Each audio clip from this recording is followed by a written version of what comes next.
Kita ingin mengembalikan agar KPK berwibawa lagi secara legal seperti dulu. Dan ini artinya merevisi Undang-Undang KPK.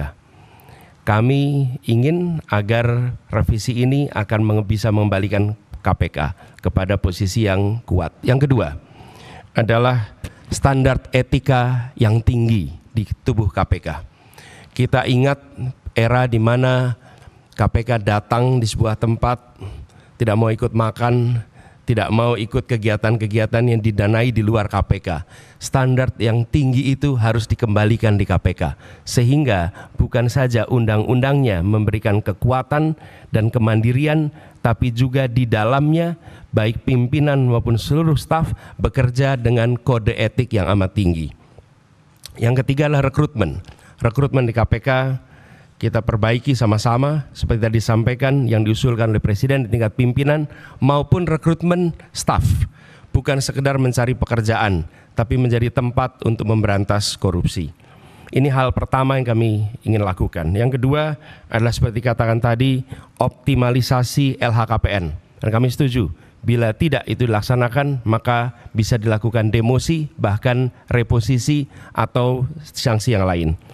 Lalu kami melihat perlunya kita menuntaskan undang-undang atau RUU perampasan aset.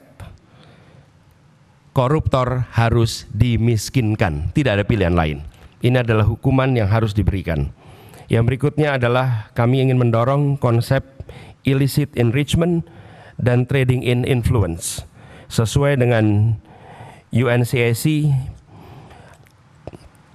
yang harapannya nanti akan menjadi arus utama dalam pemberantasan korupsi. Lalu yang tidak kalah penting, kami berencana untuk mendorong pengesahan RUU pendanaan politik. Karena salah satu problem utama adalah justru karena proses politik pelibatan, baik itu kegiatan partai politik, kegiatan kampanye yang tidak memberikan ruang yang cukup untuk pendanaan dari negara dan publik menjadi salah satu sumber korupsi yang terjadi di Republik ini. Kemudian kita berencana untuk memberikan hadiah yang layak bagi pemburu koruptor, sehingga yang memburu koruptor bukan hanya aparatur dari KPK, kepolisian, dan kejaksaan, tapi semua pihak yang ikut melaporkan, memburu, mereka mendapatkan reward yang setara. Jadi Bapak Ibu sekalian yang kami hormati, kami berkomitmen bukan sekedar karena saat ini dalam tanggung jawab untuk menjadi calon presiden, calon wakil presiden, dan dimintai komitmennya di KPK.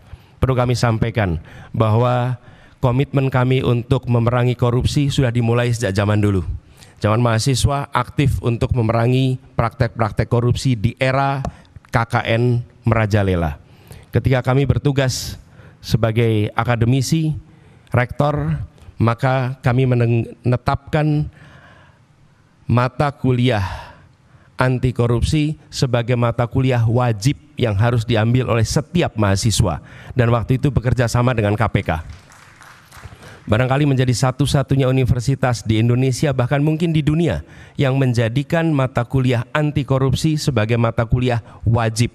Dan tujuannya seperti disampaikan oleh Pak Nurul Gufron tadi, di aspek pendidikan kita ingin memangkas suplai potensi koruptor.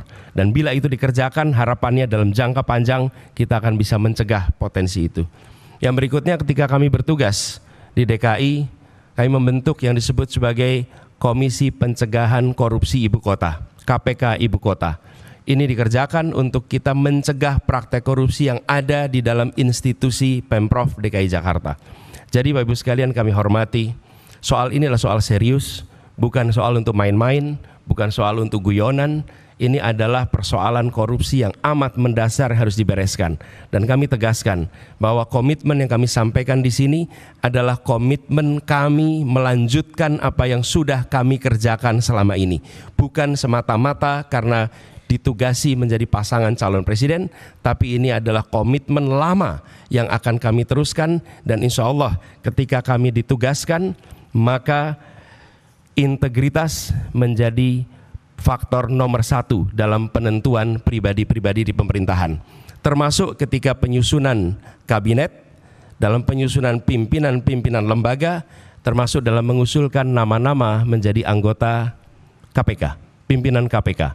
Ini semua bagian dari komitmen kita untuk mengembalikan agar kepercayaan rakyat pada pemimpin, kepercayaan rakyat kepada pemerintahan bisa pulih kembali, dan dengan kepercayaan itu kami yakin Indonesia akan bisa meraih semua yang dijanjikan oleh kemerdekaan. Seperti yang disampaikan tadi, 4 hal itu hanya akan bisa tercapai apabila kita memiliki komitmen untuk menjunjung tinggi integritas, kompetensi. Dan inilah komitmen yang kami berikan kepada seluruh rakyat Indonesia melalui forum yang terhormat pada malam hari ini.